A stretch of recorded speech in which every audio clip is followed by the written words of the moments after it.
Apakah suara saya jelas, teman-teman? Jelas, Kak Edi. Oke, baik. Ya, selamat datang buat teman-teman, wanita-wanitanya Allah yang bergabung dalam Wanita Bijak modul yang kedua ya. Dan kita hari ini dalam doa pagi ini adalah bagian dari pelajaran follow up dari pelajaran mengejar kasih. Nah, saudara, hari ini kita mau belajar bagaimana kita bisa mengejar kasih itu. Nah, saudara, kita nggak akan pernah bisa mengejar kasih kalau hati kita belum diubahkan dari dalam, ya, supaya kita mengalami transformasi, maka barulah kita bisa mempunyai hati yang mengasihi. Nah, saudara, ini ajaran dari Tuhan Yesus di dalam khotbah di bukit. Nah, kita lihat inti dari khotbah di bukit, saudara. Berikutnya kita lihat adalah ayat ini. Lukas 6 ayat 45. Ini sebenarnya inti dari khotbah di bukit. Ya, tapi kita seringkali nggak nangkep. Kita nangkepnya yang tidak esensi. Ya, ini yang paling esensi, saudara. Intinya ini. Lukas 6:45, orang yang baik mengeluarkan barang yang baik dari perbendaharaan hatinya yang baik. Orang yang jahat mengeluarkan barang yang jahat dari perbendaharaannya yang jahat. Karena yang diucapkan mulutnya meluap dari hatinya. Nah, saudara, inti khotbah di bukit adalah berbicara soal hati.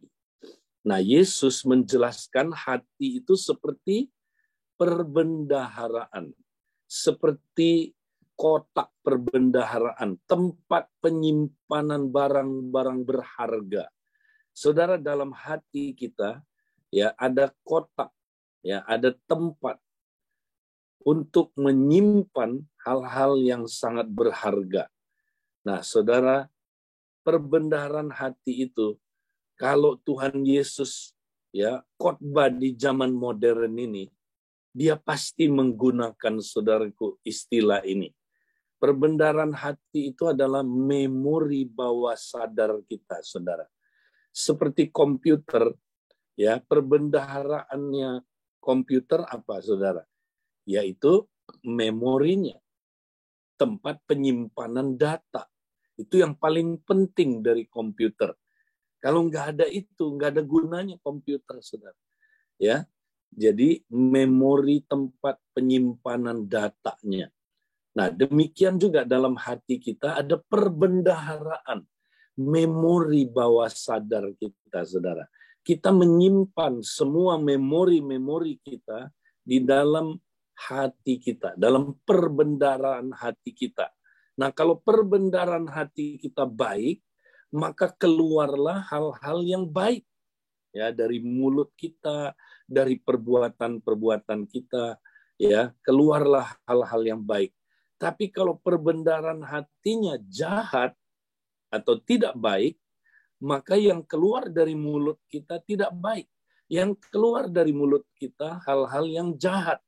Yang keluar dari perbuatan kita, saudara, adalah perbuatan-perbuatan yang tidak baik, yang jahat. Jadi kalau kita mau berubah, kita harus izinkan hati kita, perbendaharaan hati kita diubah. Ya, supaya perbendaharaan hati kita adalah perbendaharaan hati yang benar dan penuh kasih. Nah, inilah ajaran dari Tuhan Yesus, saudara. Ajaran dari Tuhan Yesus di khotbah di bukit. Nah, karena itu Tuhan Yesus mulai mengajar tentang seperti apakah hati manusia itu, saudara. Seperti apakah kondisi hati kita. Nah, mari kita lihat berikutnya. Kita lihat gambar ini, saudara. Matius 5:21 mulai sampai ya ayat 48. Ini kondisi hati kita, saudara. Ya, Tuhan Yesus bilang, kalau kebenaranmu tidak melebihi kebenarannya orang Farisi, kamu tidak dapat masuk ke dalam kerajaan Allah. Nah, orang Farisi, kebenarannya, saudara, itu adalah yang di luar. Ya. Tapi orang yang hidup dalam kerajaan Allah, yang Tuhan lihat, kebenaran yang dia lihat adalah yang di dalam hati kita. Orang Farisi lebih fokus kepada yang di luar, yang kelihatan.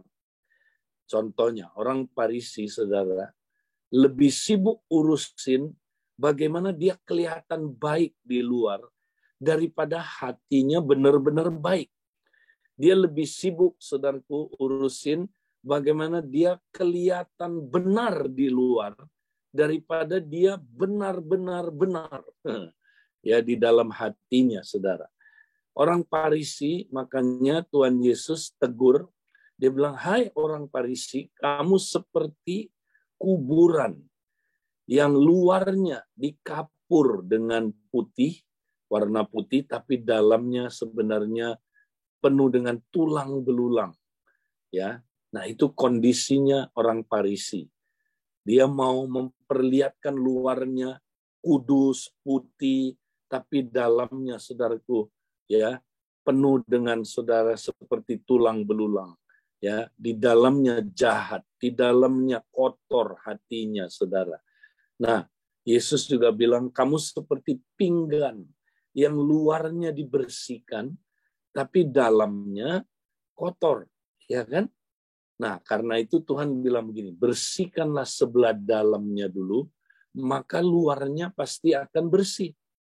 Nah, saudara, jadi kalau kita mau berubah, kita harus membuang prinsip hidup orang Farisi yang berfokus keluar, ya, yang di luar, yang di dalam dia nggak peduli. Kalau kita mau berubah, saudara, kita mesti berfokus yang di dalam.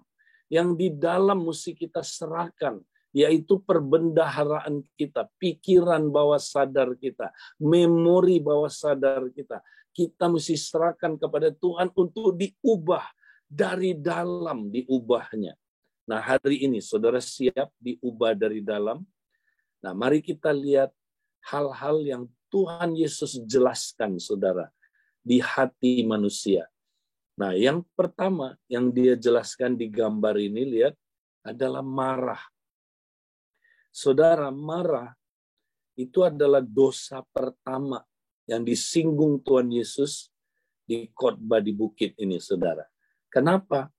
Ya, karena memang marah adalah dosa pertama yang dicatat di dalam sejarah manusia sesudah manusia jatuh dalam dosa. Ya, di mana itu di Kejadian 4, nanti saudara lihat aja, yaitu Kain, saudara.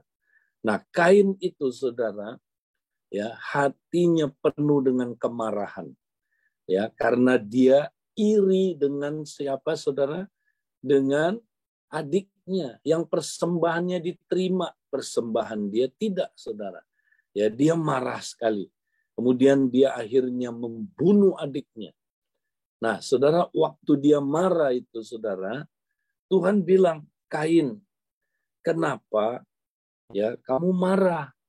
Ya, ingat, kalau kamu marah, maka dosa sudah mengintip di depan pintu dan dia siap mengalahkan kamu. Dia akan masuk, istilahnya. Saudara, berarti marah itu, saudara, adalah celah, pintu gerbang atau celah untuk dosa-dosa lain masuk ke dalam diri kita. Jadi kalau orang marah, saudara, maka dosa-dosa lain itu gampang masuk dan menguasai hati kita. Jadi marah itu pintu gerbangnya. Makanya yang Tuhan Yesus bahas pertama kali adalah marah. Nah, saudara, apakah di tempat ini kita menyimpan marah, saudara? Nah, kalau kita belum disembuhkan, maka nanti, saudara, dosa-dosa lain mulai berkuasa, ya, masuk, menguasai kita, sehingga kita diikat oleh dosa-dosa lain. Makanya, saudara, kalau kita mau sembuh, Maka dosa pertama yang saudara Tuhan Yesus bahas adalah marah. Kita mesti sembuh dari kemarahan. Nah, kalau marah nggak sembuh, saudara, maka saudara Tuhan Yesus bahas dosa yang kedua. Apa itu, saudara? Ya, jikalau engkau melihat seseorang, ya, lalu engkau menginginkannya, jika seorang pria misalnya melihat seorang wanita dan kau menginginkannya, kau sudah berzina di dalam hatimu. Nah, saudara, kemudian Yesus membahas soal dosa percabulan dan perzinahan. Nah, memang begitu, saudara. Ya, kalau seorang wanita atau pria, ya, dia mengizinkan marah-marah, pintu gerbangnya terbuka, maka masuklah percabulan, perzinahan. Ya, kita lihat ini, saudara, baik pria maupun wanita. Ya, banyak pria, saudara. Ya, karena saudaraku dia ada marah-marah, ya, maka saudara dia stres. Karena hidupnya stres, saudara, dia memerlukan relief, dia memerlukan apa, saudara? Obat yang membuat dia bisa, saudaraku, tidak stres, supaya dia bisa menekan stres itu. Kalau perlu menghilangkannya. Nah, cara yang paling gampang adalah lewat pornografi. Dengan dia melihat pornografi, dia merasakan seperti terhibur dari stres itu. Dapat saudaraku, mengeliminasi stres itu. Nah, lama-lama menjadi adiksi. Dia terikat dengan saudara, ya, dosa pornografi ini. Nah, sama juga wanita. Ya, misalnya, ya, kalau wanita, saudara, marah-marah terus suaminya, ya, atau dia marah-marah terus, konflik terus. Nah, lama-lama, saudara, dia nggak bisa lagi, saudara, ya, hubungan seks dengan suaminya. Dia nggak bergairah dengan suaminya, saudara. Nah, lama-lama apa yang dia lakukan, saudara?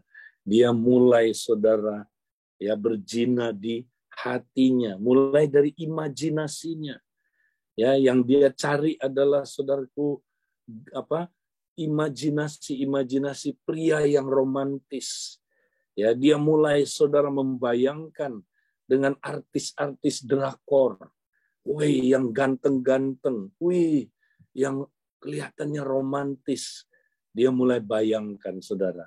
Nah, lama-lama dia terikat dengan dosa masturbasi. Ya, saudaraku, ini terjadi. Ya, jadi mulainya dari marah dulu, kemudian masuk percabulan, ya kan, saudara, ke dalam hatinya. Nah, berlanjut, bukan cuma di situ. Lalu Yesus membahas tentang apa, saudara? Ya, tentang, ya, cerai, betul? Tentang kesetiaan dalam covenant, ya. Nah, saudara, kalau kita, saudara, sudah marah-marah, ya udah nggak bisa hubungan seks suami istri, ya, wanitanya jadi frigid, prianya lari ke pornografi, ya, akhirnya masing-masing apa, saudara, nggak loyal sama pasangannya, betul? Tidak loyal. Karena sudah ada orang ketiga di hatinya, saudara. Ya, yang wanita, ya, punya apa, imajinasi pria romantis, ya, prianya, ya, suka, saudara, ngelihat wanita-wanita yang miskin, tahu miskin, saudara, ya, kurang bajunya gitu, ya, begitu miskin. Nah, saudara, dia bayangin itu terus. Mereka dua-duanya udah punya pil dan udah punya will di hatinya. Udah nggak loyal sama pasangannya. Nah, makanya ini bisa menyebabkan perceraian.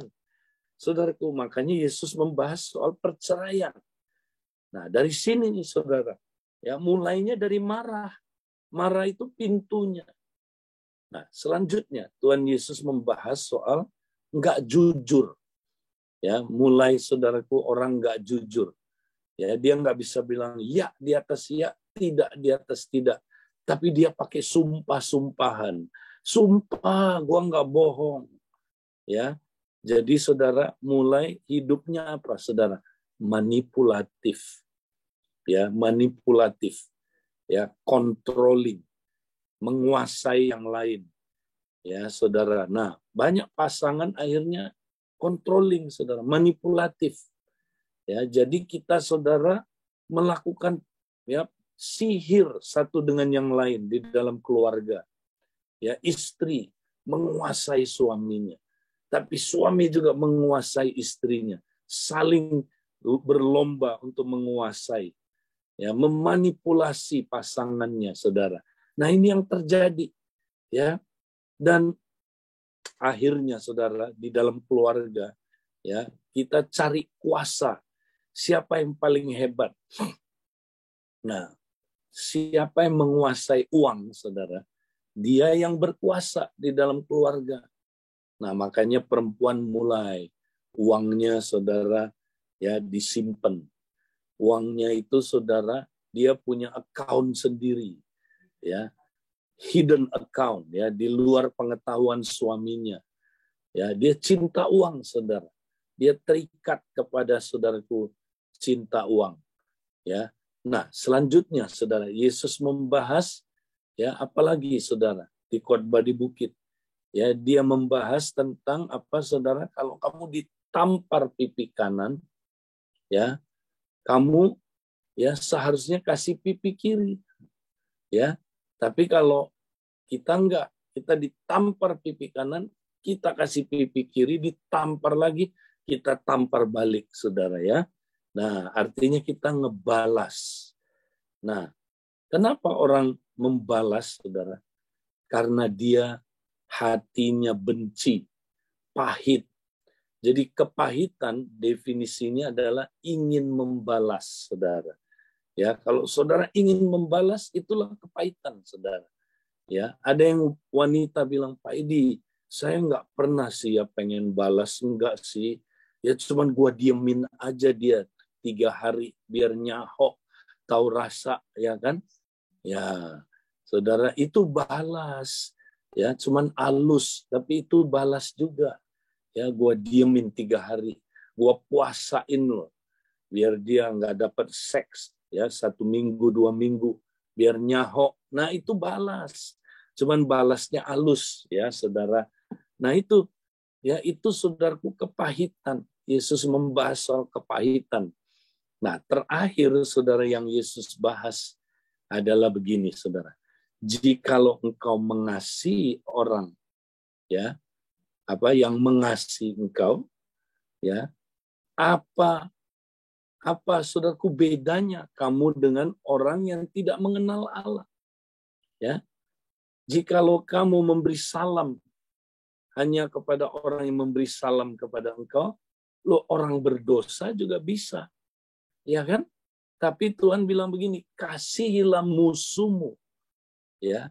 Terus dia bilang berkatilah mereka, ya. Nah, saudara-saudara, artinya apa? Artinya, saudara, manusia, kalau dia sudah terbuka untuk dosa hatinya, maka hatinya manusia nggak bisa lagi mengasihi dengan kasih Allah. Tapi dia akhirnya mengasihi, tapi dengan kasih yang egois. Jadi aneh, kasih itu ada yang egois, saudara.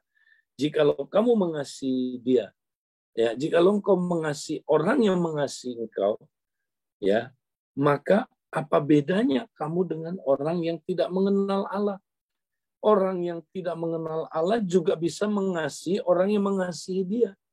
Ya, ini namanya kasih timbal balik. Ya, kasih yang 2 arah, bukan 1 arah. Nah, 2 arah artinya, ya, ini kasih jual beli, saudara. Kalau lu jual, gua beli. Nah, itu dia. Kalau kamu mengasihi saya, ya saya juga mengasihi kamu. Tapi sorry, kalau kamu tidak mengasihi saya, habis kau. Aku juga tidak akan mengasihi engkau. Nah, ini, saudaraku. Jadi ini penyebabnya kenapa banyak wanita nggak bisa mengejar kasih itu, saudara. Ya, dia nggak bisa punya hati yang mengasihi. Ya, karena di dalamnya, saudara, ada dosa-dosa ini. Ada luka-luka, saudara. Ya, jadi banyak dosa dan luka di dalam hatinya, di dalam memori bawah sadarnya. Nah, ini mesti sembuh dulu, saudara. Kalau dia nggak sembuh, Dia nggak bisa, saudaraku, ya, mempunyai hati yang penuh dengan kasih dan hati yang benar. Makanya Yesus menutup, ya, khotbah di bukit dengan Matius 5 ayat 48. Ya, dia bilang begini, saudara. Ya, karena itu hendaklah kamu sempurna sama seperti Bapakmu yang di surga sempurna adanya. Nah, apa maksudnya punya hati yang sempurna? Ya, saudara. Ya, maksudnya sempurna di sini bukan dalam segala hal kita bisa sempurna seperti Bapa. Karena Bapa itu Allah, kita bukan Allah. Kita mana mungkin sempurna seperti Allah. Nah, yang dimaksud sempurna adalah hatinya, saudara. Ya, hatinya mesti sempurna. Nah, sempurna artinya apa? Hatinya pulih. Ya, tidak lagi terikat oleh dosa-dosa ini, saudara. Tapi hatinya menjadi hati yang benar. Nah, itu yang pertama, saudara. Benar artinya dia sudah diampuni dosanya. Semua dosanya diampuni, saudaraku. Itulah hatinya benar. Jadi diberesin dosa-dosa ini supaya benar. Nah, yang kedua, sempurna artinya gini, saudara, penuh dengan kasih. Ya, hatinya bisa mengasihi dengan kasih Allah, bukan dengan kasih manusia. Nah, kalau kasih manusia itu terbatas, saudara. Ya, nah makanya banyak wanita sulit mengasihi suaminya, mengasihi orang lain, mengasihi wanita lain. Ya, kalau dia kasihnya masih kasih yang bersyarat, kasih manusiawi yang terbatas. Ya, kasih manusiawi itu terbatas, saudara. Jadi aku hanya bisa mengasihi kamu kalau kamu mengasihi saya. Tapi kalau kamu nggak mengasihi saya, sorry, saya pun kasihnya diskon. Ya, aku juga tidak bisa mengasihi kamu. Nah, karena itu wanita-wanita harus dipulihkan hatinya supaya dia bisa mempunyai kasih yang sempurna itu, kasih Bapa. Ya, jadi saudara, kita bisa nggak demikian? Bisa, karena dalam Matius 5 dikatakan, saudara, ya seorang anak dia bisa mengasihi seperti bapaknya, bisa. Ya, kalau bapak kita, saudara, yaitu bisa mengasihi dengan kasih yang sempurna, kita kan anaknya. Anak itu kan memiliki benih bapaknya. Ya, anak itu kan seperti bapaknya, saudara. Ya, banyak orang bilang, Kak Edi, anaknya Kak Edi itu Kristen, kok sama ya sama ya Pak Edi? Iya dong. Kalau nggak sama, dia anak tetangga dong. Ya kan? Karena dia anak saya, dia punya benihnya saya. Demikian, saudara, kalau kita anaknya Bapak di surga, kita bisa mengasihi seperti Bapak mengasihi. Bisa. Karena kita anaknya. Nah, tapi gimana caranya? Mengalami transformasi, diubah. Itulah gunanya kita mendengar khotbah di bukit, diubah hati kita terus. Dari dalam diubah. Kalau ada dosa, ya kita mesti terbuka, ngaku, ya biar Tuhan ya mengerjakan penyuciannya atas dosa-dosa kita, saudara. Ya, kalau ada luka, nah mesti disembuhin.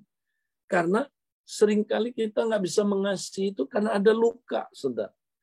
Nah, Tuhan mau sembuhkan kita. Mari kita lihat, saudaraku, janji bahwa Tuhan mau sembuhkan kita. Next, kita lihat Mazmur 147 ayat 3. Ia menyembuhkan orang-orang yang telah patah hati dan membalut luka-luka mereka. Saudara, hari ini dengar ibu-ibu wanita-wanitanya Allah. Tuhan mau menyembuhkan hati ibu-ibu wanita-wanitanya Allah yang patah hati. Dan dia mau membalut luka-luka kita. Karena itu mari kita datang kepada dia. Nah, kita sekarang mau lihat proses transformasi hati itu seperti apa. Supaya nanti kita di kelompok, ya, kita bisa saling tolong-menolong. Ya, menyembuhkan, saudara. Ya, sehingga kita mengalami inner healing satu dengan yang lain. Next kita lihat. Nah, ini prosesnya, saudara. Nah, ibu-ibu, bapak-bapak juga, jadi memori bawah sadar kita, ya, atau hati kita, ya, itu mempunyai 3 jenis memori. Ya, memori yang pertama, ya, itu namanya memori episodik. Nah, memori episodik adalah khusus memori yang merekam peristiwa-peristiwa hidup. Makanya disebut episodik, ya, dari kata episode, ya, peristiwa-peristiwa hidup, ya, itu direkam lewat memori ini. Nah, yang direkam emosinya, saudara, ya, akibat gambar-gambar yang dilihat. Jadi dia merekam gambar, saudara. Contohnya, saudara, orang trauma, ya, saudara, yang direkam itu gambarnya. Orang luka, yang direkam itu gambarnya, saudara, ya, lewat peristiwa itu. Nah, saudara-saudara, jadi, ya, memori episodik ini khusus merekam 2 hal, saudara. Nah, semua emosi manusia, saudara, dasarnya adalah 2, ya, emosi ini, saudara, yaitu luka dan trauma. Ingat, ya, luka, pain, and fear, ya, rasa sakit, pain, and fear, ya, fear itu takut, ya, trauma. Nah, ini yang kita rekam, saudara. Jadi semua tindak tanduk kita, ya, itu dipengaruhi kuat sekali oleh, ya, luka dan trauma yang ada di hati kita, saudara. Nah, ini direkam. Contohnya, ya, seorang wanita, ya, dia terus kemudian dilukai sama pria terus, sama bapaknya dilukai, disakiti, ya, kemudian oleh saudara lakinya disakiti lagi dia. Kemudian di sekolah, waktu dia sekolah, dibully terus sama temannya, teman lakinya, saudara. Ya, atau mungkin, ya, dilecehkan secara seksual, saudara. Maka semua trauma dan luka ini direkam di dalam memori episodik ini. Nah, rekaman ini sifatnya long term, jangka panjang, ya, nggak bisa sembuh karena waktu aja, nggak bisa, ya, mesti dipulihkan, transformasi hati, ya, mesti mengalami apa, saudaraku, inner healing. Kalau enggak, ya, sampai kapan aja wanita ini akan terus punya problem emosi di hatinya, saudara. Nah, kemudian apa yang terjadi, saudara? Ya, luka di hati, trauma di hati menyebabkan pikiran yang salah. Nah, ini disebut memori semantik. Ini khusus merekam kata-kata, konsep-konsep, ya. Namanya semantik. Ya, saudara, dia khusus merekam kata-kata. Ingat, kalau episodik yang direkam gambar-gambar yang menyebabkan munculnya emosi, ya. Tapi memori semantik, saudara, khusus merekam kata-kata. Nah, inilah yang menyebabkan dia punya pikiran yang salah. Nah, kembali ke tadi wanita tadi, saudara. Kalau dia bolak-balik disakiti oleh pria, oleh bapaknya, oleh saudaranya, oleh teman-teman laki-laki di sekolah, di kantor, dilecehkan, disakiti, dipacari, putus lagi, saudaraku, kemudian dihina, direndahkan, saudara. Nah, lama-lama dia punya pikiran yang salah nggak? Punya. Nah, pertama pikiran yang salahnya terhadap apa, saudara? Terhadap laki-laki. Ya, kira-kira pikiran salahnya apa? Semua laki sama aja. Laki itu jahat. Ya, laki-laki itu, ya, nggak bisa dipercaya. Nah, itu dia, saudara. Ya, jadi punya kepercayaan yang salah karena trauma kan sama laki-laki kan. Nah, kemudian bisa juga punya pikiran yang salah terhadap diri sendiri. Ya, diri sendiri itu apa? Ya, dia ngomong, ya, aduh, kenapa ya? saya nggak dihargai kayak gitu, disakiti terus.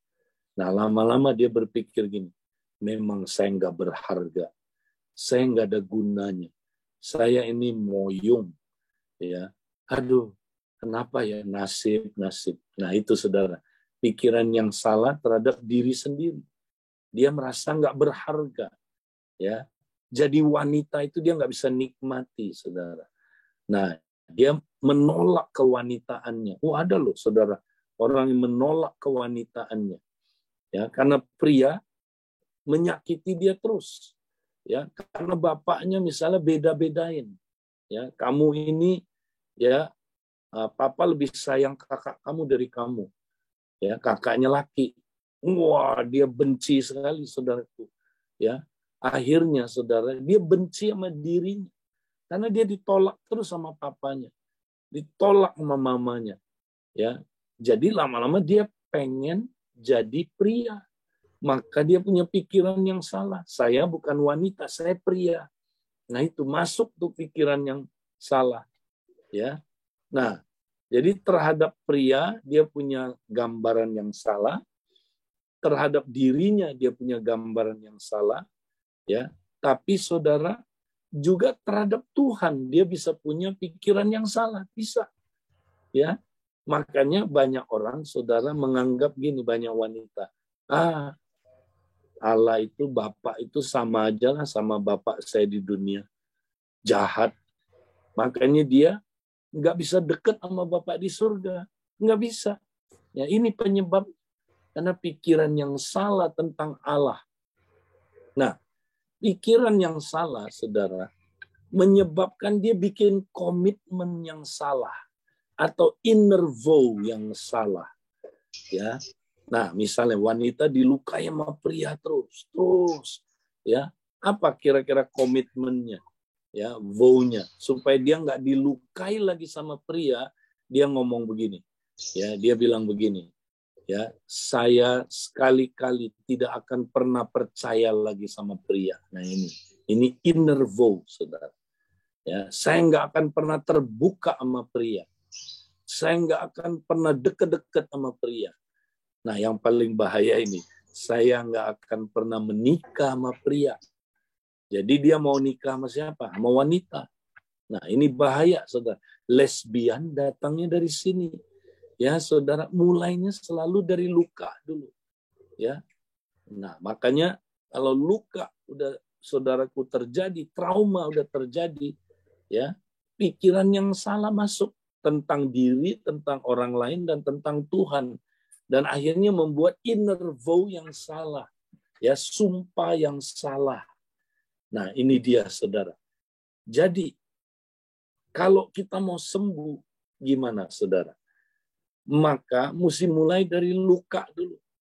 Lukanya mesti disembuhkan. Makanya kita perlu inner healing, ya, inner healing, disembuhkan luka batinnya, traumanya.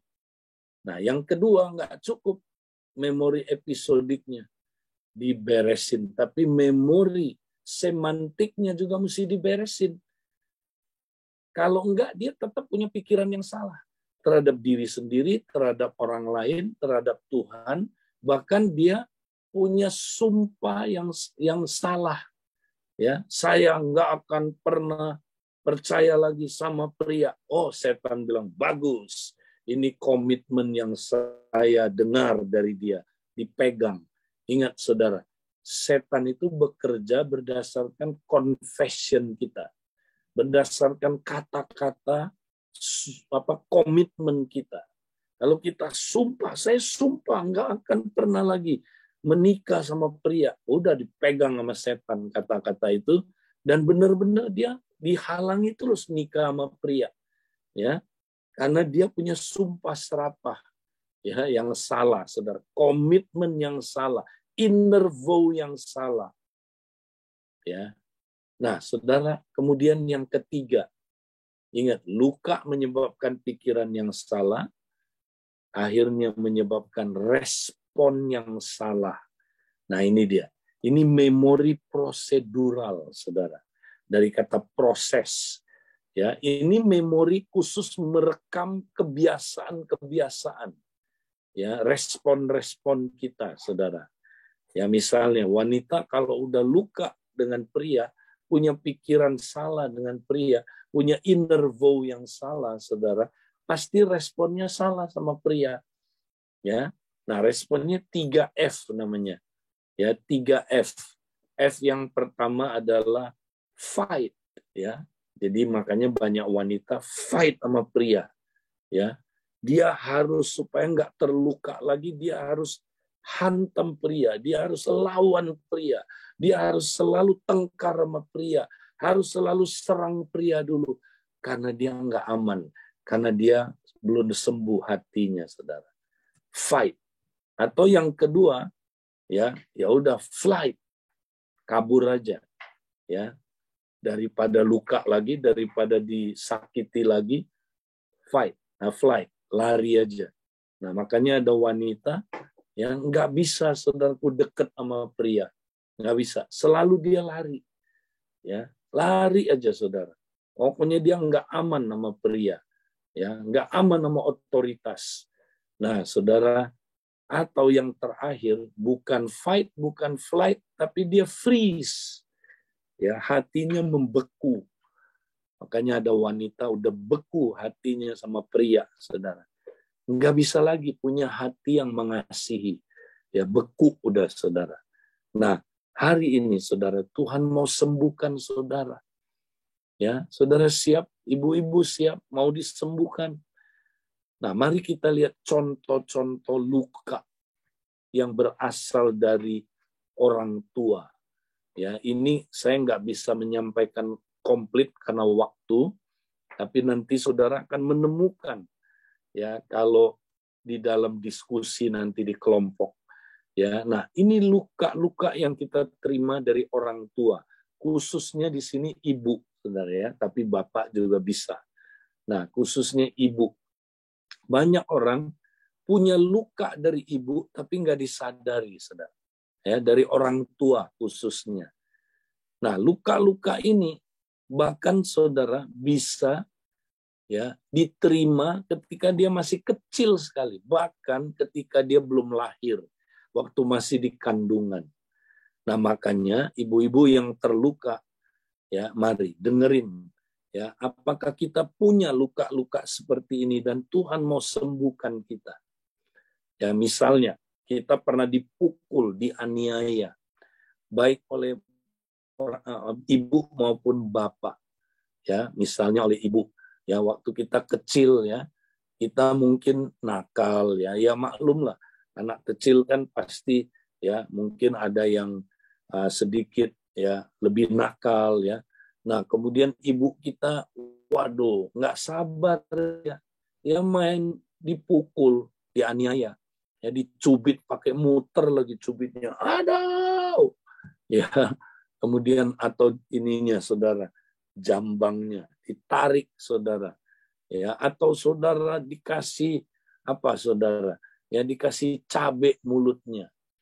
Berapa banyak ibu-ibu yang demikian, wanita-wanita yang demikian waktu kita kecil. Mungkin kita udah lupa. Waktu saya sampaikan ini, ibu-ibu, ya, ingat wanita-wanitanya Allah. Ya, waktu saya sampaikan ini, kalau Roh Kudus tunjukkan tiba-tiba, datang sama dia. Jangan disangkal.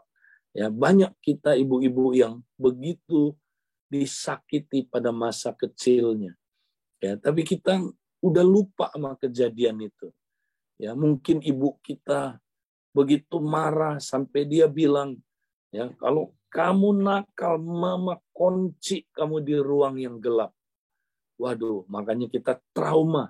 Sampai udah gedenya kita trauma. Kita takut sekali sama ruang yang gelap. Kita, saudaraku, trauma. Gak bisa tidur, mimpi buruk. Nah, saudari, datanglah sama Tuhan hari ini kalau engkau pernah mengalami itu. Atau engkau dititip, ditinggalkan. Ya, ada seorang yang kami layani, dia waktu kecil, saudara, ya, papanya, ya, meninggalkan mamanya. Jadi dia dititip karena ibunya mesti kerja. Ya, ibunya mesti tinggalin dia terus di neneknya. Dan akibatnya dia begitu kesepian. Dia merasa nggak dimiliki. Dia merasa hidup ini seperti nggak ada yang punya, nobody's child. Berapa banyak kita seperti itu? Ya, kita merasa ya kita ini adalah nobody's child. Nggak ada yang memiliki kita. Orang tua kita tidak memiliki kita. Nah, ini penderitaan yang sangat dalam batin kita. Ya, atau orang tua kita otoriter, suka memaksa. Ya, ibu suka memaksa. Pokoknya kamu harus ikutin mama. Kalau mama bilang pakai baju kuning-kuning, jangan pernah merah. Ya, kalau kamu nggak pakai baju kuning seperti yang mama mau, kamu memang anak yang sial. Kamu memang anak yang tidak berkenan sama mama. Sorry, mama nggak punya anak yang kayak begini, pemberontak. Waduh, ya akhirnya saudara kita dikontrol sama mama kita. Sampai dia udah meninggal, kita masih dikontrol. Bahkan kita nggak bisa bikin keputusan diri kita.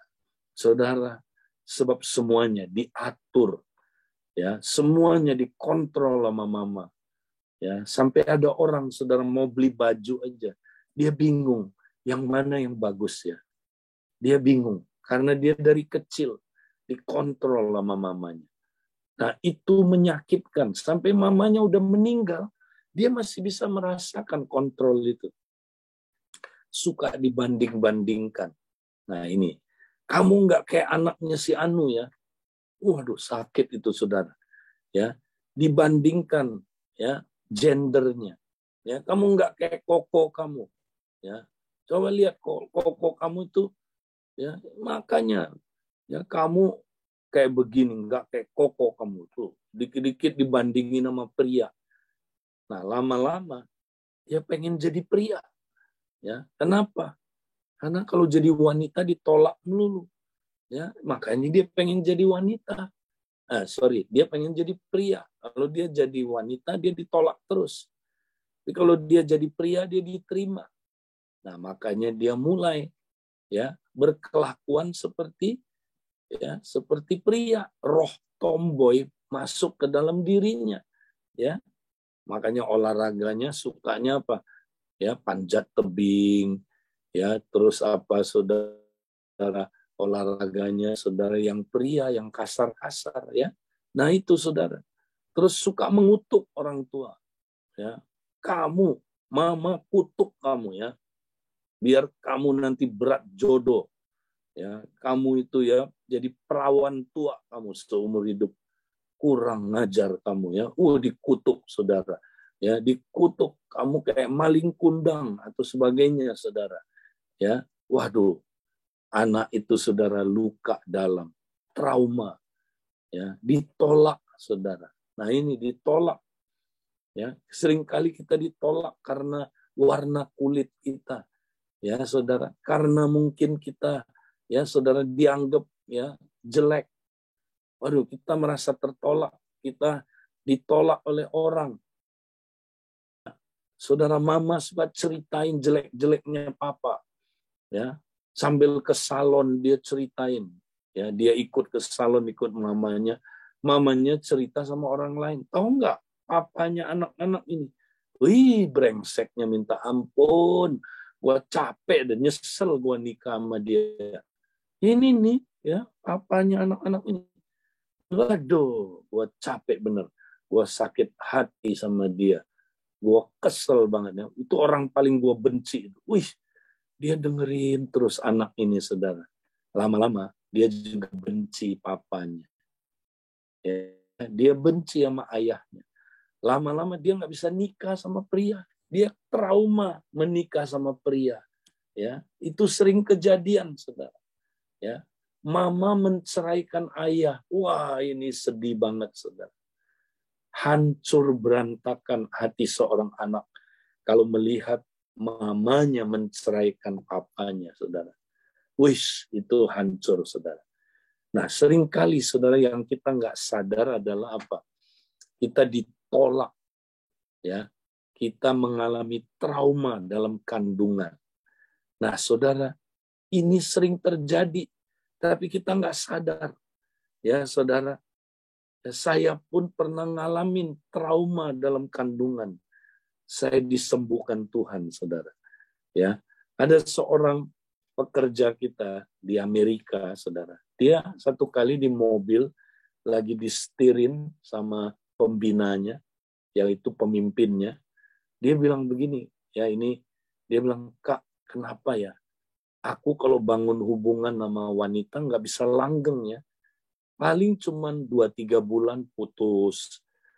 Ya, makanya aku nggak bisa ya punya calon istri atau pacar yang lama.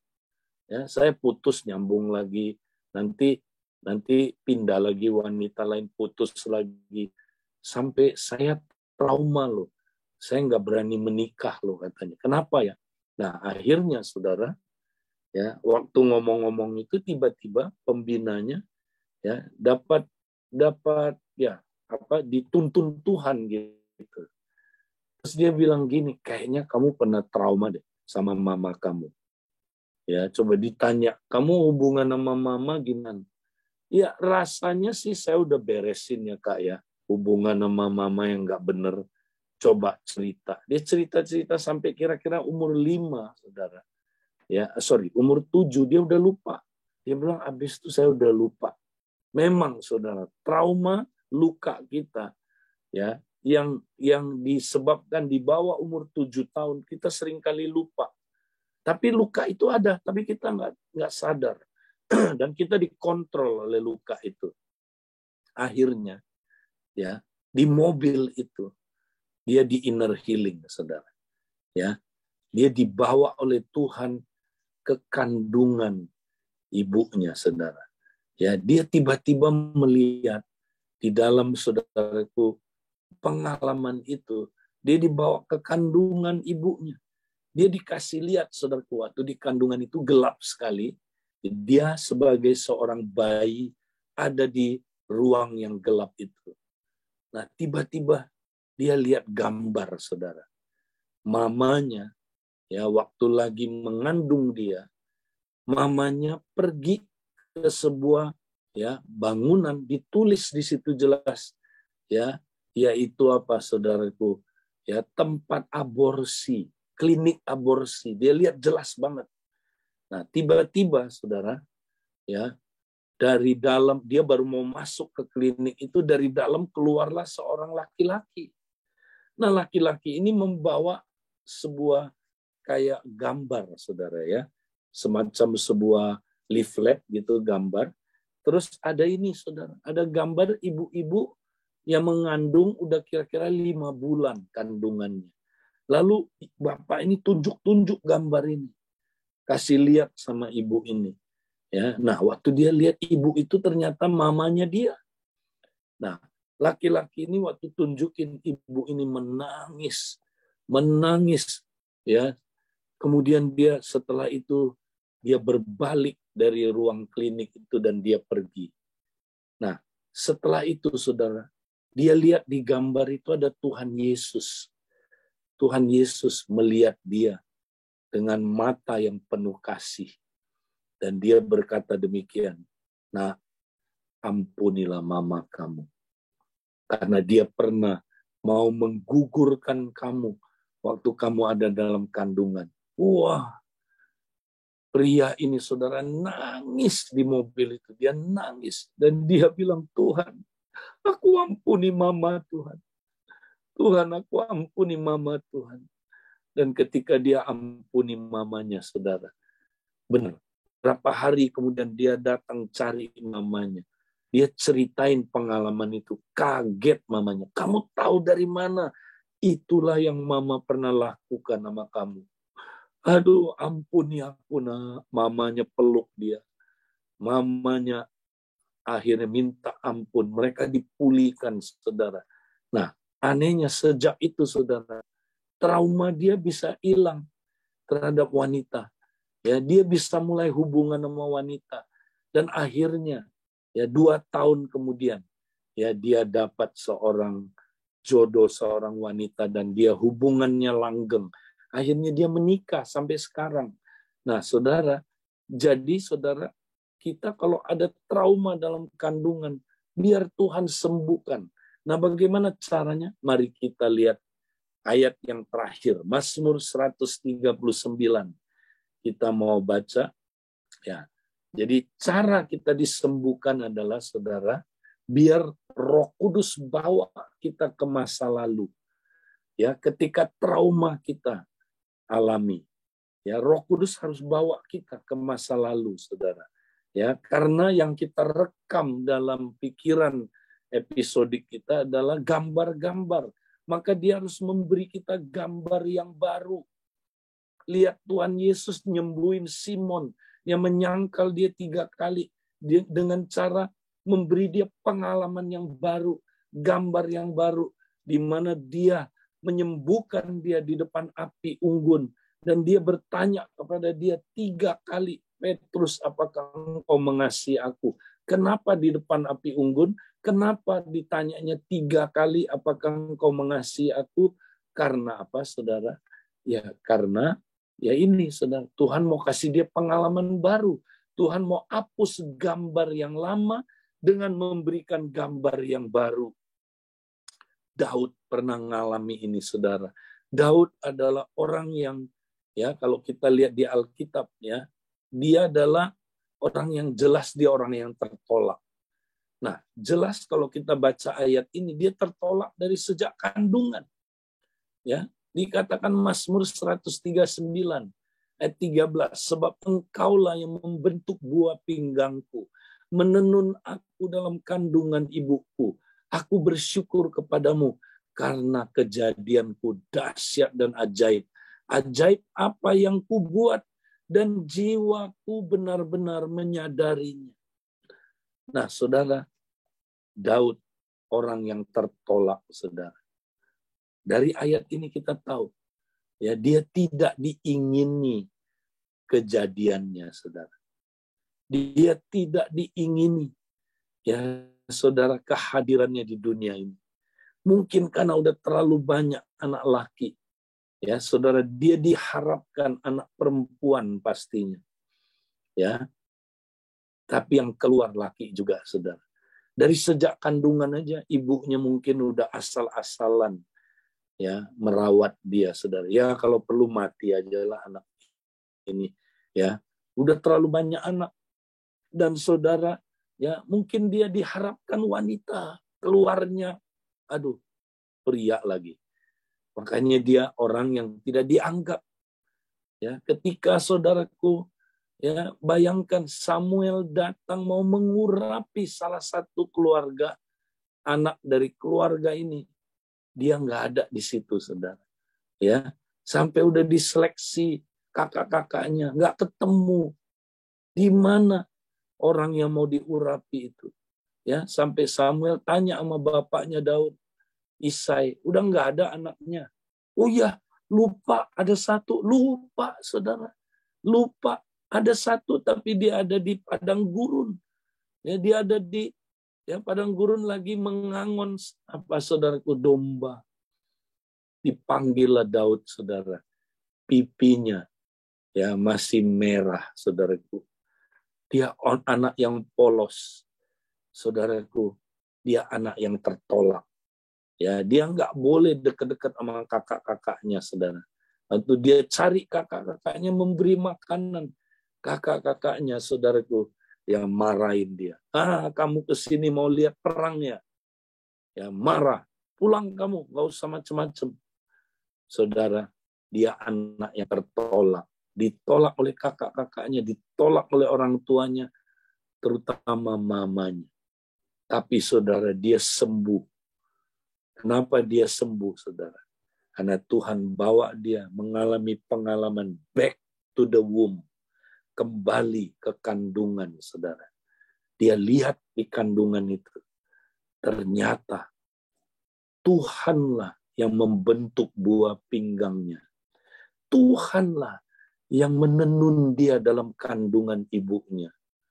Dia bisa bersyukur, katanya. bahwa kejadiannya dahsyat dan ajaib. Ajaib apa yang dibuat dan jiwanya benar-benar menyadarinya. Jiwanya benar-benar menyadarinya. Kata menyadari adalah yada. Bukan cuma tahu secara otak, tapi dia ngalamin, dia lihat sendiri. Waktu dia dibawa ke kandungan mamanya, Tuhan ada di sana, saudara. Itulah yang menyembuhkan dia. Berapa banyak ibu-ibu hari ini, ya, ataupun bapak-bapak, pria-pria. Mari kita mau datang kepada Tuhan, tundukkan kepala kita, mari kita tutup mata kita. Ibu-ibu khususnya hari ini, mari kita datang kepada Tuhan. Berapa banyak kita mengalami luka-luka tadi itu, terutama kita ditolak, kita mengalami trauma dalam kandungan mama kita. Mama kita pun tidak mengasihi kita. Mama kita yang seharusnya melindungi kita, menerima kita, menjaga kita, care sama kita. Orang yang paling seharusnya menjaga, melindungi, membesarkan kita. Tapi dia sudah membuang kita sejak di dalam kandungan. Betapa sakitnya, betapa dalamnya lukamu hari ini. Kalau Tuhan ingatkan itu, mari kita datang. Izinkan Tuhan bawa kita back to the womb. Tuhan, bawa kami Tuhan. Biar kami dapat melihat kejadian kami dahsyat. Biar kami dapat melihat Engkaulah yang membentuk kami, menenun kami. Engkau yang membuat kami sehingga kami sadar Tuhan. Waktu Engkau membuat kami, menenun kami, Engkau ada di kandungan itu. Kami lahir enggak kebetulan Tuhan. Kami ada bukan sekedar karena orang tua kami berhubungan seks. Ya, kami muncul bukan Tuhan. Engkau yang membentuk kami. Engkau mengingini kami. Kami ini Tuhan direncanakan bahkan sebelum dunia dijadikan. Terima kasih Tuhan Yesus. Terima kasih kalau Engkau memberi kami menyadari hal itu. Sembuhkan kami hari ini Tuhan. Berapa banyak ibu-ibu yang hari ini mau sembuh, taruh tanganmu di dada. Dan sekarang lihat, Engkau dikasihi. Dia ada di sana waktu Engkau dibentuk dalam kandungan ibumu. Dia ada di sana, lihat itu. Bahkan ada di antara engkau, ketika engkau masih kecil, kau sudah tidak memperoleh caring yang sepenuhnya dari ibumu. Ampunilah mamamu. Kalau mamamu keras, menyakiti engkau, menganiaya engkau, memasukkan engkau ke ruang yang gelap. Kalau ibumu, dia begitu melecehkan engkau, dia menyakiti engkau, dia membanding-bandingkan engkau. Maukah engkau ampuni mamamu, saudara? Dia tidak care dengan engkau. Bahkan kau dititipkan kepada orang lain. Kau dititip kepada nenekmu. Dititip di pembantu, suster. Ampunilah mamamu hari ini. Kalau ada di antara engkau pernah dilecehkan oleh laki-laki. Engkau bahkan secara seksual dilecehkan. Ampuni pria itu yang sangat menyakitkan engkau. Ampuni suamimu juga. Kalau suamimu pernah menyakitkan engkau, begitu dalam lukanya engkau, ampuni dia hari ini. Biar hatimu pulih. Biar hatimu menjadi hati seperti hati Bapa yang penuh kasih, yang penuh dengan kebenaran. Tuhan, sembuhkan kami hari ini, Tuhan. Jangan biarkan kami terluka terus. Tuhan, bawa kami dipulihkan sepenuhnya, Tuhan. Terima kasih, Tuhan. Biarkan terus, saudara. Tuhan sedang berurusan dengan engkau. Saya merasakan bahkan ada saudara yang dibawa di masa ketika engkau sedang remaja. Saya diingatkan kau pernah diperkosa oleh seseorang. Dan engkau sangat trauma dengan kejadian itu. Bahkan engkau ketika ingat sedikit aja, engkau begitu ketakutan. Kau begitu luka dalam dan trauma. Hari ini Tuhan berkata, "Nak, aku tahu apa yang kau alami. Tuhan mau sembuhkan engkau hari ini. Ampuni pria itu. Supaya engkau tidak lagi disiksa batinmu oleh kepahitan, kemarahan, dendam. Ampuni dia hari ini. Biar Tuhan sembuhkan engkau. Ampuni papamu. Mungkin papamu keras. Papamu orangnya ya tidak pernah perhatian. Tapi dia hanya kasar. Kata-katanya kasar, menyakiti. Ampuni papamu hari ini. Tuhan, aku minta Roh Kudus bekerja hari ini. Nyatakan Tuhan, luka di mana yang sakit, di mana yang trauma Tuhan. Tuhan sembuhkan kami, wanita-wanitanya Allah. Tuhan sembuhkan, pulihkan. Terima kasih Tuhan, transform hati kami dari dalam. Kami mau Tuhan punya hati yang dapat mengejar kasih, yang dapat mengekspresikan kasih. Tuhan sembuhkan kami, pulihkan kami. Terima kasih untuk kebenaran firman-Mu yang memerdekakan kami Tuhan. Kau terus bekerja Tuhan, bukan hanya di sini. Ketika nanti Tuhan kami bagi kelompok Tuhan di dalam sharing kami di modul 2 ini Tuhan. Engkau terus bekerja di tiap session supaya hati para wanita-wanitanya Allah kami boleh disembuhkan, dipulihkan, memiliki hati yang penuh kasih dan benar. Terima kasih untuk firman-Mu hari ini Tuhan. Di dalam nama Yesus, kami serahkan hidup kami Tuhan. Haleluya. Amin, amin. Baik, saya kembalikan ke siapa ini? Ibu Fungling. Untung dulu, Kak Edi. Kak Edi. Sebelum nanti ada Bapak-Ibu khususnya ya yang mau mungkin bertanya atau meneguhkan gitu ya. Saya mau menyambut dulu buat ibu-ibu yang baru mengikuti modul 2 khususnya hari ini baru bergabung. Selamat bergabung dan saya percaya pagi hari ini Bapak Ibu khususnya ibu-ibu pasti mendapatkan banyak pencerahan ya. Dan biar kebenaran ini boleh memerdekakan kita.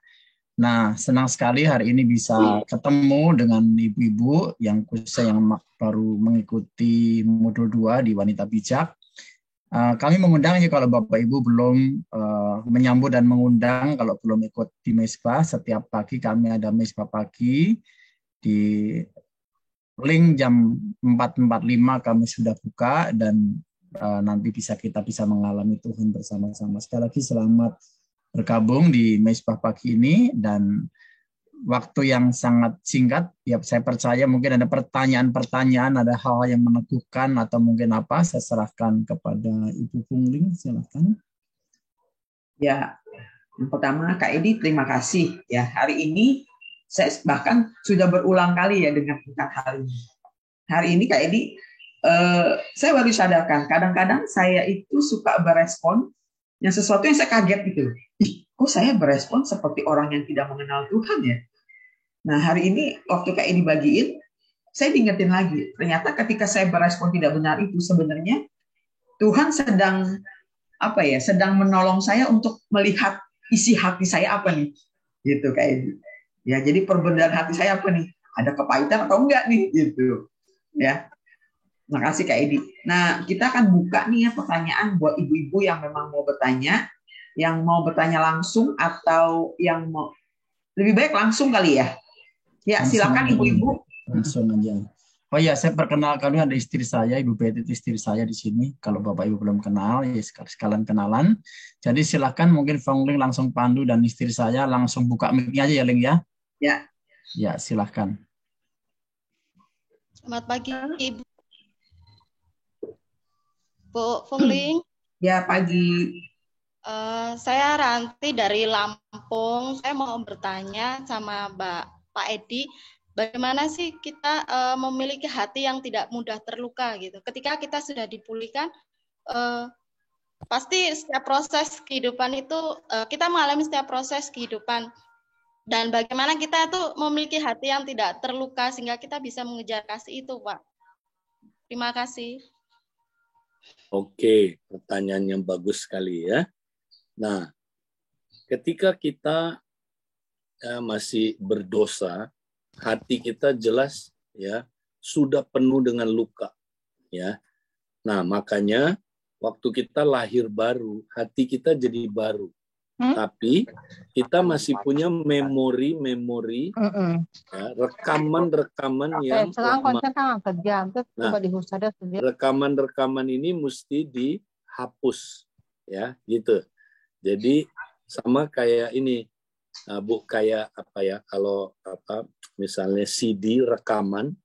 Nah, itu kan kenapa dia punya kita punya apa luka hati itu rekaman yang lama yang masih harus kita hapus rekamannya ya. Kalau udah kita hapus sudah nggak ada ya, maka hati kita ya nggak ada luka lagi kan. Nah, tapi kita mesti pelihara, jaga hati kita, jangan sampai rekamannya muncul lagi ya, direkam lagi nanti dengan rekaman-rekaman yang baru ya. Nah, jadi kita mesti jaga, pelihara hati kita. Jadi intinya gitu ya. Kalau kita udah jaga dengan praktek disiplin rohani, nah maka hati kita nanti nggak mudah terluka lagi gitu. Tapi bisa nggak terluka? Bisa kalau kita izinkan ya. Jadi kita jangan izinkan itu. Nah, caranya yaitu berjaga-jaga. Ya, jagalah hatimu ya dengan segala kewaspadaan, karena dari situlah mengalir kehidupan, ya kan? Itu semua dari hati. Nah, jadi prosesnya gini. Pertama, rekaman yang nggak benar, yang menyebabkan luka, trauma dihapus dulu. Nah, dihapusnya lewat apa?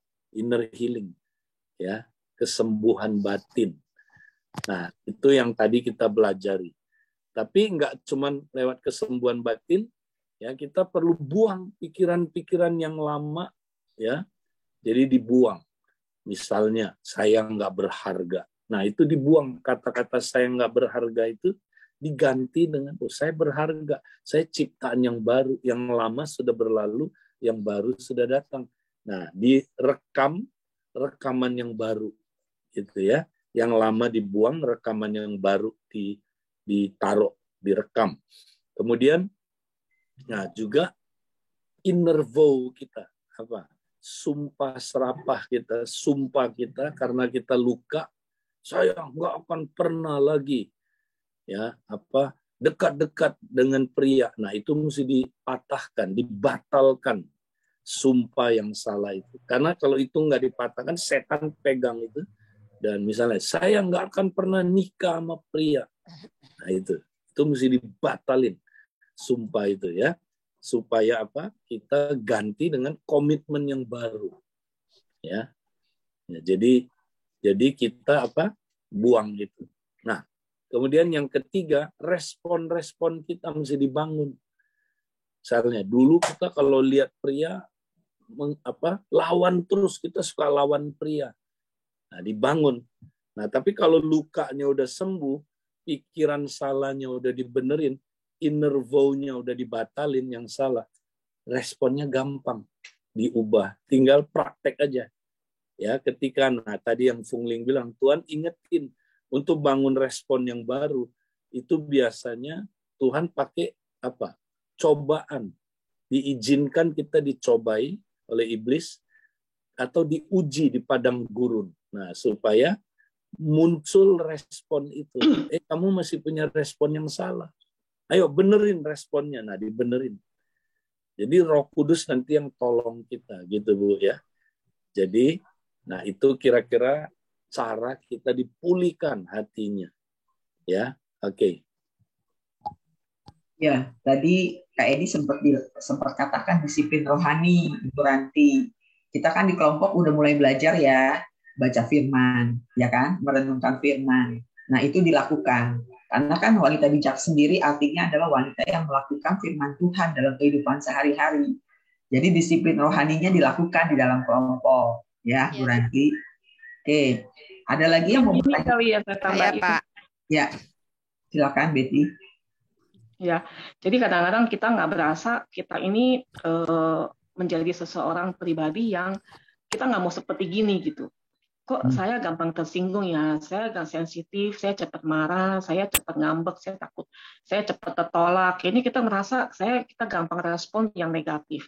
Tanpa disadari kita ternyata punya pola asuh atau trauma waktu kita masih kecil, kita nggak sadari dan mungkin kita nggak ingat. Dan itu hal-hal yang tertanam dalam alam bawah sadar kita membuat kita jadi seperti begini, respon kita seperti itu. Mungkin tindakan pertama kita berdoa dulu kali ya, tanya sama Roh Kudus, apa sih yang Tuhan mau sembuhkan dalam diri kita, akar kita yang Tuhan mau pulihkan, yang Tuhan mau cabut akar-akar segala trauma atau luka yang pernah masuk dalam hidup kita yang tanpa kita sadari.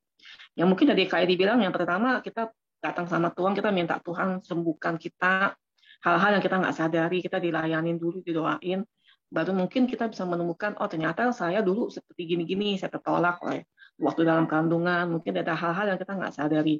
Kayaknya itu kali ya Kak ya, jadi membuat kita jadi menyadari, oh saya ternyata ada pengaruhnya, ada akibatnya yang dulu seperti gimana, sekarang saya seperti begini. Gitu ya Kak ya. Ya, jadi cara disembuhkan itu kuncinya memang adalah Roh Kudus ya. Kalau bagian kita persembahkan hati kita. Kita bilang gini, Tuhan ini hatiku. Hatiku milik Engkau. Hatiku rumahmu Tuhan. Ya, jadi hatinya Ibu adalah rumahnya Tuhan ya.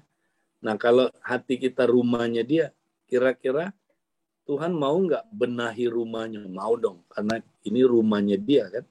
Jadi kalau Ibu punya rumah, pasti Ibu berkuasa penuh atas rumah itu, betul nggak? Mau dirubah, mau direnovasi, mau diapain aja, terserah Ibu, karena Ibu yang memilikinya. Nah, makanya kita persembahkan diri kita, hati kita kepada Tuhan. Nah, itu yang kami lakukan tiap pagi, namanya ibadah sejati, mempersembahkan tubuh kita, ya, yang di dalamnya ada hati, tempat kediamannya Tuhan, kita persembahkan, kita bilang Tuhan ini milik-Mu Tuhan. Silakan Tuhan, ya, tunjukkan kalau ada bagian-bagian di hatiku yang belum sembuh, gitu. Nah, nanti tiba-tiba Roh Kudus ingetin. Saya kasih contoh ya. Ada seorang ibu, dia seorang dokter. Nah, satu pagi dia ikut mesbah pagi, dia persembahkan tubuhnya. Ya Tuhan, ini hatiku Tuhan. Tunjukkan Tuhan kalau ada luka-luka, kalau ada apa aja Tuhan yang saya pernah lakukan atau pernah diperlakukan, aku serahkan. Tiba-tiba dia lagi masak, Bu. Itu udah habis mesbah, dia masak, tiba-tiba Roh Kudus ingetin. Nah, kamu ingat nggak? Waktu kamu mengandung anak kamu yang pertama, lihat anak kamu yang pertama. Iya ya, dia nggak deket kan sama kamu kan? Iya Tuhan. Dia suka tengkar sama kamu kan? Nggak cocok kayak kucing sama anjing terus. Coba lihat tindak tanduknya dia. Dia nggak pernah bisa terbuka sama kamu. Pernah nggak dia bisa peluk kamu? Nggak pernah. Kayak kebuka semua. Kamu tahu nggak kenapa? Kata Tuhan. Nah, Tuhan ngomong, ini penyebabnya. Waktu kamu mengandung dia, ya, kamu itu dalam keadaan Tuhan kasih lihat waktu itu langsung kayak gambar gitu ya. Waktu dia mengandung anak ini, dia sama suaminya, khususnya sama mertua, ya, sedang konflik. Nah, dia baru menikah nggak lama kan, itu anak pertama. Tapi mertuanya, maaf ya, kata-katanya kejam. Kata-katanya suka nyakitin, neken dia terus. Ya, satu kali mereka lagi ada kesulitan ekonomi, malah ya mama mertuanya itu bilang begini, memang kamu itu ya sejak kawin sama anak saya, kamu beban dalam keluarga kita. Ya, sebelumnya nggak ada kita masalah begini, keuangan. Gara-gara kamu nikah sama anak saya, kamu beban. Wih, waktu itu dia dengar kata beban itu, dia stres. Nah, ingat, kalau ibu stres itu bisa transfer ke bayinya di kandungan. Nah, maka bayi ini stres. Dia juga kata-kata itu masuk ke dia. Kamu beban buat orang tua. Wih, dia diingetin Tuhan. Itu lagi masak. Tuhan bilang, sekarang datang ke anak kamu. Akui, ceritain sama anak kamu. Aku mau pulihkan anakmu dan kamu juga. Wah, dia lari ke anaknya. Dia ceritain semua. Anaknya nangis. Dia bilang, Mama, benar Mama. Seumur hidupku, ada satu kata yang gak bisa terhapus dari diriku. Apa itu, Nak? Kamu adalah beban. Aneh kan, saudara? Itu kata-kata dari mana? Dari mamanya. Mamanya dengar, kena, transfer ke dia. Kamu beban buat saya. Waduh. Dia langsung nangis. Mamanya langsung datangin dia. Peluk anak. Dia bilang, ampuni Mama. Ya, ampuni kami orang tua. Ya, dia juga bilang ampuni apa? Ya, dia punya mertua lah. Dia ngaku semua, dia kemudian minta diampuni, dia peluk anaknya. Aneh loh, terjadi rekonsiliasi. Sejak hari itu anak ini berubah total. Ya, dia ngalamin perubahan. Sikap hatinya berbeda, begitu dekat sama mamanya. Bisa terbuka, bisa pelukan, sebelumnya nggak bisa. Ya. Nah, jadi ini contoh ya. Nah, jadi kita perlu disembuhkan lukanya, pikiran salahnya perlu diubah, respon yang salah juga perlu diubah. Ya, itu dia. Oke. Terima kasih Kak Edi. Nanti Ibu Ranti bisa bersama-sama ya di dalam kelompok. Ya, nanti sharing di dalam kelompok, nanti ada ketua kelompok, ada supervisor yang akan menolong. Ya, Kak Edi ada pertanyaan nih. Bentar di chat. Ya, dari Ibu Rina. Kak Edi gimana biar lepas dari trauma ketakutan terhadap mantan suami? Saya blok semua akses karena lihat dia telepon aja, saya bisa langsung gemeter, lemes. Saya sudah ambil keputusan untuk mengampuni. Tapi rasa takut itu nggak bisa hilang. Bagaimana Kak Edi? Ya, pertama yang tadi, serahkan dulu hati kita, bilang Tuhan, ini milikmu, hatiku milikmu. Serahkan. Nah, sesudah serahkan, coba cerita dengan kelompoknya, cerita. Ya, nah kelompoknya dengerin dengan empati, ya dengerin. Nah, nanti ditanya traumanya yang mana, yang paling berat. Mulai dari yang paling berat dulu. Ya, kamu pernah trauma itu gini. Jadi ada peristiwa kita sangat menakutkan sampai terekam. Nah, itu dia. Cerita itu, misalnya kita pernah mau dipukul, dianiaya, atau kata-kata yang sangat menyakitkan. Ya, nah itu pernah kita terima, cerita aja. Nah, habis cerita, ya, terus didoain. Nah, didoainnya gini. Jadi tutup mata, tenang aja. Nah, bilang gini, Tuhan, hatiku milikmu, bawa aku Tuhan ke masa lalu, ya, ketika aku trauma, bawa aku Tuhan. Nanti Tuhan kasih lihat gambar-gambar atau munculkan perasaan-perasaan. Ya, nah, waktu dia munculkan gambar-gambar. Nah, pembimbingnya yang lain atau teman-teman yang lain tanya, kamu lihat apa? Nanti dia bisa cerita. Aku lihat satu, ya, misalnya di sebuah ruangan. Nah, ruang apa itu? Ya, kayaknya ini ruang tamu. Ya, ruang keluarga misalnya. Ruang keluarga siapa? Ya, dia bilang itu ruang keluarga saya. Ada siapa aja di situ? Ya, dia bisa cerita, ada saya, ada suami saya. Nah, tiba-tiba Tuhan munculkanlah peristiwa itu. Ya, yang dia trauma sebenarnya.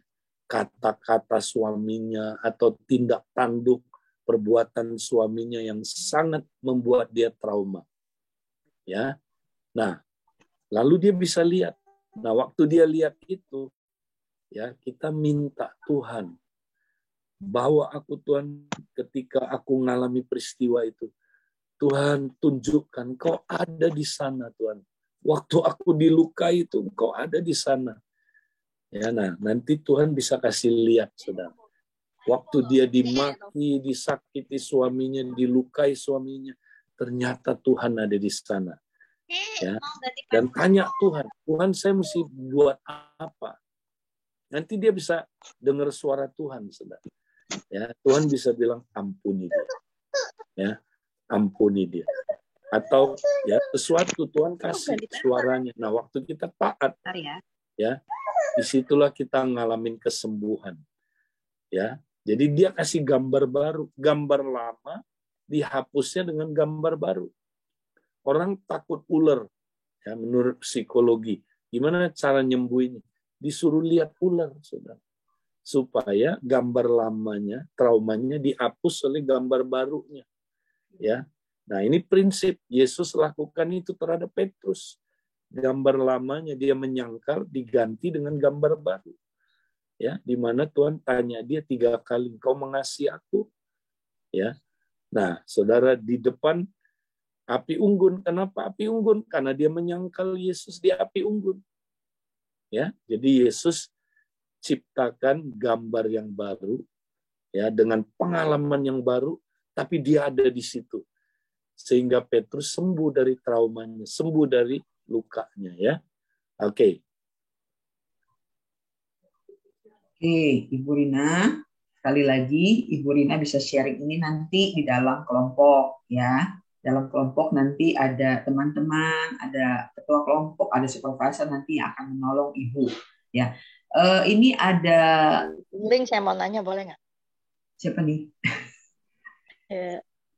Oh, sebentar, ini ada Ibu Ayu dari Stabil nih. Maaf ya Bu, sebentar ya Bu. Setelah Ibu Ayu ya. Ibu Ayu masih ada? Masih ada Bu. Ya, silakan Ibu Ayu dulu. Ya, selamat pagi teman-teman dan selamat pagi Bu Pungpung dan juga Pak Edilio. Saya mau bertanya tadi pas Pak Edilio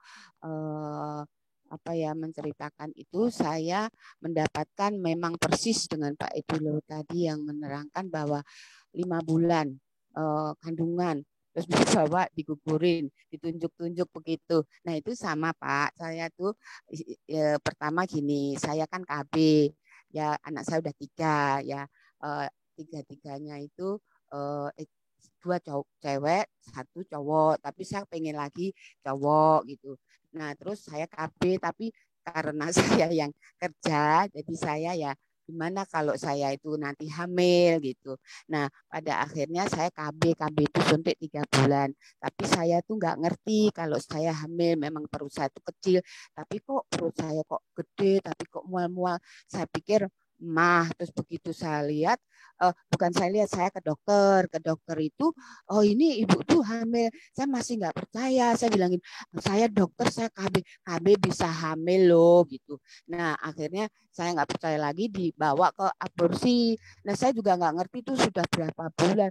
Ternyata di situ udah 5 bulan yang tadi Pak Edi kasih tahu itu saya Pak dapetin. Tapi saya itu sebelum itu saya juga suka doakan, suka bergumul Tuhan. Tuhan ingatkan juga. Terus tapi saya udah lakukan, bahwa saya mengakuin dengan anak saya dan saya minta maaf, mau nggak maafin mama gitu. Iya maafin, iya. Saya ceritakan tentang mama KB 3 bulan nggak ngerti, betulnya pengen punya anak lagi, pengen punya anaknya tuh laki-laki. Puji Tuhan sih Pak, dapat laki, dan pas lahir itu saya senang sekali, bapaknya juga senang. Nah udah gitu saya lakukan, maaf, dia maafin, dan saya juga sampai sekarang ini. Tapi saya bingungnya gini, kok anak saya ini kayak tadi Bapak pacaran 1 tahun 2 tahun, dia tuh ya, saya bukan menilai dia baik ya, ini kok salah, ini kok salah terus ya Mah. Saya nggak bisa jawab, saya diam, ya wis sabar, saya gitu, sabar, nanti doa aja, yang penting kamu lakukan yang baik, menyayangin ya, jangan matanya jangan kemana-mana dengan lihat cewek ini cewek itu, ntar tersakitin kan kamu juga nggak ngerti. Terus dia bilang, enggak kok, kata dia. Nah, ini yang saya mau pertanyakan. Ini gimana ya Pak ya untuk mengatasi seperti anak saya itu. Aku sih sudah juga jalankan. Saya bilang sama Bu Rohani saya juga, oh, ya udah kamu udah lakukan, kamu puasa. Nah, saya juga puasa. Sampai saat ini saya masih puasa untuk anak saya. Katanya Bu Rohani bilang, kamu puasa aja, muasain anakmu. Kan kamu bertobat. Aku sudah juga sama Tuhan mengakui dan bertobat gitu Pak Edi. Nah ini saya mau tanya lagi dengan Pak Edi lagi, langkah selanjutnya gimana gitu loh Pak. Ya, oke. Jadi udah benar Ibu berespon dengan benar, dengan mengaku salah ya. Dan mengaku dengan dia itu udah bagus. Nah, tapi kita doain anaknya Ibu sendiri nanti di inner healing. Ya, jadi kita bisa melakukan inner healing terhadap dia, ya, atau kita minta bantuan, ya, mungkin bapak rohaninya atau orang yang lebih dewasa nolongin dia supaya dia di inner healing. Nah, saya sendiri pernah ngalamin, ya, mirip-mirip kasus seperti Ibu ini, ya. Jadi kita nggak sadar kita sudah karena KB, ya, udah keburu jadi kita sempat ya seperti menolak anak kita kan. Nah, kita udah minta maaf. Ya, tapi waktu itu kita nggak ngerti bahwa ternyata nggak cukup hanya minta maaf. Ya, perlu proses inner healing dia. Nah, puji Tuhan akhirnya ya dengan bantuan bapak-bapak rohani dia, dengan bantuan pemimpin-pemimpin dia, ya dia dilakukan inner healing juga. Jadi anak saya sembuh lewat inner healing, ya. Nah, waktu dia udah sembuh dia berbeda sekali. Sebelumnya udah ada perubahan, tapi belum total, ya. Jadi masih gampang tertolak, masih ada proses, ya, gampang tertolaknya dia. Nah, tapi setelah inner healing dan dia diajarin pelajaran ini transformasi hati, oh dia tahu bagaimana menghandle kalau dia ditolak lagi. Ya, gimana jaga hati itu dia udah tahu. Nah, akhirnya dia ngalamin pemulihan. Ya, nah sampai sekarang ya puji Tuhan anak kami ya mengalami pemulihan. Jadi gitu ya Bu ya. Terima kasih Bapak Edi. Oke. Terima kasih ya. Ya. Terima kasih Pak. Silakan Sungli. Ya. Nah ini ada lagi Pak Edi. Bentar. Ini dari Ibu Hence ya. Bentar. Apakah inner healing dapat dilakukan pada anak yang masih di bawah 6 tahun?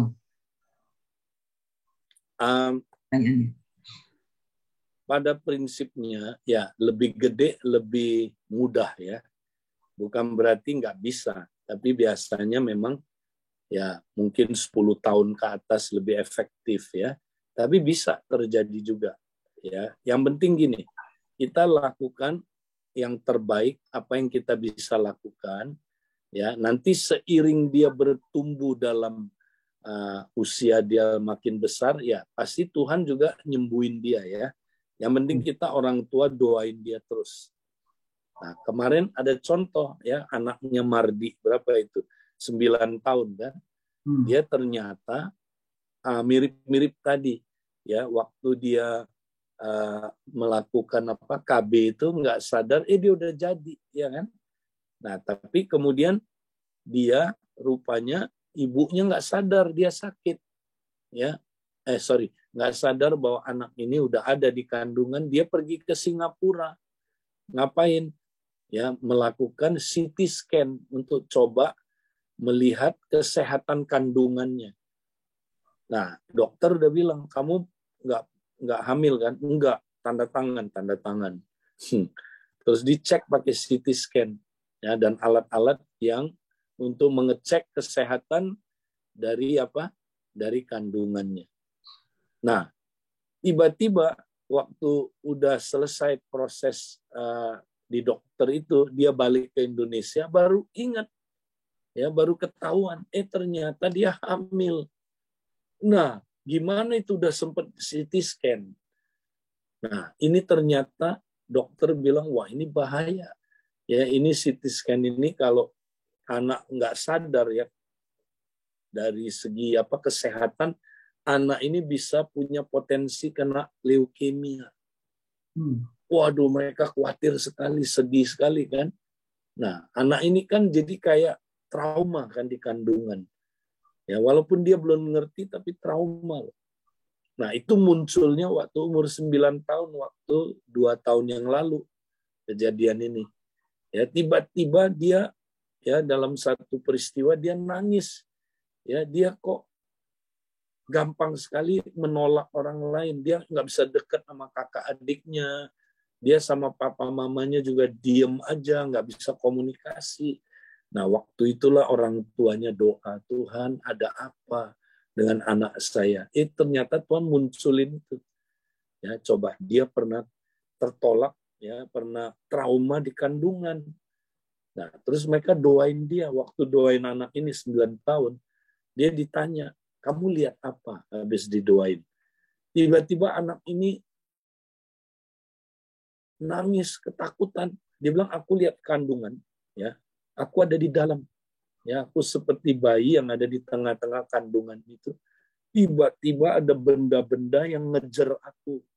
Nah, dia terus dia bilang gini, aku dengar suara CT scan. Kan aneh, Saudara. Ya.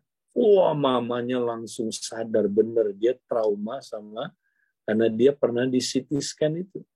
Ya, kemudian mereka minta ampun, ngaku sama dia. Ya, minta ampun mereka. Nah, apa yang terjadi, Saudara? Dia nangis dilawat Tuhan. Ya, dia dijamah, bahkan dia dipenuhi Roh Kudus langsung. Nah, sejak hari itu dia mengalami breakthrough, perubahan yang luar biasa. Ya. Jadi begitu dahsyatnya pengaruh penolakan di kandungan, trauma di kandungan. Tapi hanya Tuhan yang bisa sembuhin. Ya, ini luar biasa. Oke? Oke. Ini ada lagi nih Kak Edi pertanyaannya. Di Fungling saya mau bertanya, boleh nggak? Boleh, silakan Bu. Matius 5 ayat 43 di sini dikatakan, tetapi kamu telah mendengar firman, kasihilah sesama manusia dan bencilah manusia. Itulah. Apa bedanya? Aku mau tanya gitu. Tetapi aku berkata kepadamu, kasihilah musuhmu dan berdoalah bagi mereka yang menganiaya kamu. Ya. Apa bedanya? Oke, jadi orang Farisi, orang Yahudi itu menafsirkan hukum Taurat itu semena-mena. Ya, semaunya dia, salah. Makanya Yesus bilang, kamu mendengar, kasihilah musuhmu, kasihilah sesamamu, tapi bencilah musuhmu, ya kan? Ya. Nah, itu sebenarnya, ya, itu adalah kesalahan. Tuhan nggak pernah ngajarin, ya, supaya mereka membenci musuhnya. Tuhan Yesus nggak pernah ngajarin gitu. Mereka menafsir sendiri. Nah, mereka menyambung 2 ayat yang berbeda di dalam Alkitab, yang konteksnya berbeda, ya, tapi mereka sambung. Ya, jadi misalnya gini, gigi ganti gigi, mata ganti mata. Ya, itu sebenarnya ayat apa? Itu ayat di pengadilan. Jadi kalau di pengadilan betul gigi mesti diganti gigi, mata diganti mata. Ya, tapi itu nggak boleh kita pakai untuk, ya, kalau kita ada persoalan sama orang, gua bales nih, gigi ganti gigi, mata ganti mata. Ya, itu nggak boleh membalas. Itu hakim yang boleh menjatuhkan. Kamu giginya, ya, dipatahin sama gigi ganti gigi, mata ganti mata. Itu di pengadilan. Nah, jadi mereka intinya salah tafsir ayat firman itu. Jadi bahaya sekali kalau salah tafsir. Nah, yang benar Tuhan benerin. Ya, kasihilah musuhmu, itu yang benar. Ya, jangan benci, kasihilah dan berkatilah musuhmu. Jadi Tuhan Yesus mengoreksi tafsiran mereka yang salah. Mereka pakai ilmu comotologi. Comot sini disambung untuk membela dirinya supaya dia membalas dendam. Itu ada backup ayatnya. Ya, jadi Tuhan mengoreksi mereka. Nangkep ya Bu ya? Jadi Ya, itu. makasih. Oke. Ya, berarti kita nggak boleh comot-comot juga ya satu ayat gitu Kak Edi ya. Nggak boleh. Comotologi itu namanya. Ilmu comot. Oke, ada satu lagi nih Kak Edi. Selamat pagi Kak Edi. Kalau mudah terkejut, apakah hal tersebut karena luka batin? Kejadian tersebut tidak terjadi sejak kecil, tapi sudah dewasa. Ya. Terus apakah luka batin bisa diperoleh bukan dari masa kecil, tapi dari kejadian setelah dewasa? Oke. Ya, terkejut itu ya ada kemungkinan orang yang suka terkejut itu ada trauma tersembunyi. Ya. Jadi coba nanti kita tanya Tuhan aja. Tuhan, kan dia yang punya hati kita kan. Serahin hati kita, bilang Tuhan ini rumahmu, Tuhan tunjukkan. Kalau ada hal yang kau nggak berkenan, tunjukkan Tuhan. Ya. Nah, nanti Tuhan bisa mengingatkan. Cara dia mengingatkan bisa waktu kita berdoa, waktu kita kadang-kadang bukan waktu khusus jam doa, lagi nyetir dia bisa ingetin. Ya, lagi satu peristiwa kita lagi hubungan sama orang, tiba-tiba kita terkejut, ya kan? Tahu-tahu Tuhan ingetin ini penyebabnya ini, ya. Atau lagi sharing dengan kelompok kita. Jadi bisa berbagai peristiwa, ya. Tuhan munculkan itu. Oke, itu jawaban untuk yang pertanyaan pertama. Yang kedua tadi, apakah luka bisa muncul sesudah orang bertumbuh dewasa? Bisa, ya bisa. Tapi lebih banyak luka itu munculnya di usia dini atau bahkan di kandungan bisa, ya. Jadi itu lebih banyak. Bukan berarti sesudah dewasa nggak bisa, ya. Tapi lebih banyak di masa remaja. Ya, remaja ke bawah itu paling banyak luka kita di situ. Ya, oke. Oke, terima kasih Kak Edi, jelas sekali. Ada lagi ibu-ibu yang mau bertanya? Saya kasih pertanyaan satu lagi. Ya, silahkan langsung bertanya juga boleh. Sorry. Ada yang untuk langsung bertanya? Oke, nggak ada ya. Nah, ini ada satu lagi nih Kak Edi. Kak Edi, anak sulung saya pria 27 tahun, sejak dalam masa kandungan dan masa kecilnya merasakan saya sering konflik dan tertekan dengan suami. Suami saya dulu punya problem emosi, suka meledak dan mengintimidasi. Dulu kalau anak saya bertanya, saya selalu bilang, diam, jangan banyak tanya, nanti papi tambah marah. Sekarang anak saya bilang, dia lihat papinya berubah. Saat dia SMA pacaran, saya dan suami tidak setuju.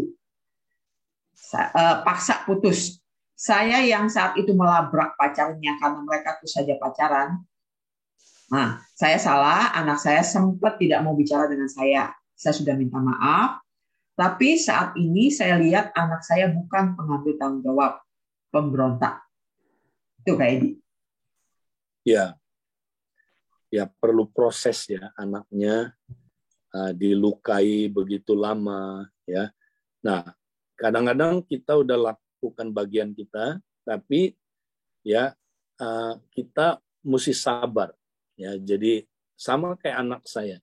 Saya sudah minta maaf saudara bertahun-tahun. Waktu dia umur 6, umur 7, tapi tetap ya yang namanya luka itu ada pengaruhnya. Nah, tapi kita nggak boleh putus asa. Doain dia terus.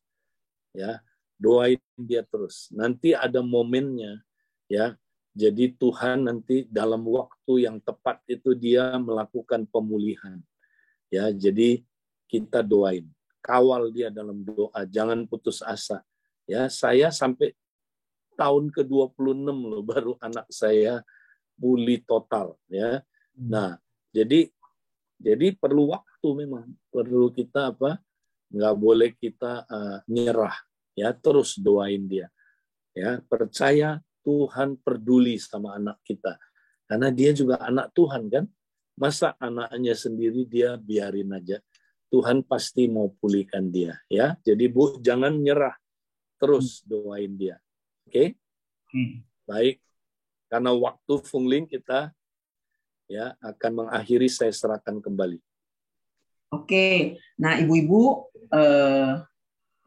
saya percaya ya semua proses pemulihan ini Tuhan sedang lakukan. Yang pertama yang harus ibu lakukan juga di dalam kelompok adalah keterbukaan. Ya, 2-3 orang berkumpul, Tuhan hadir. Jadi ibu-ibu, ayo semangat. Saya percaya Tuhan menyediakan perubahan buat setiap kita. Nah, untuk ibu-ibu nanti yang memang masih ada pertanyaan, ya sekali lagi di dalam kelompok ada ketua kelompok, ada supervisor yang bisa menolong ibu-ibu. Yang penting adalah ibu-ibu terbuka. Ya, terima kasih Kak Edi, hari ini sungguh luar biasa ya, semua dibukakan. Ya, terima kasih Kak Edi, Tuhan memberkati Kak Edi. Baik, Tuhan berkati. Terima kasih Kak Edi, selamat pagi Sampai ibu minggu semua. depan. Terima kasih Kak Edi. Terima Terima kasih Kak Edi. Terima kasih. Tuhan berkati.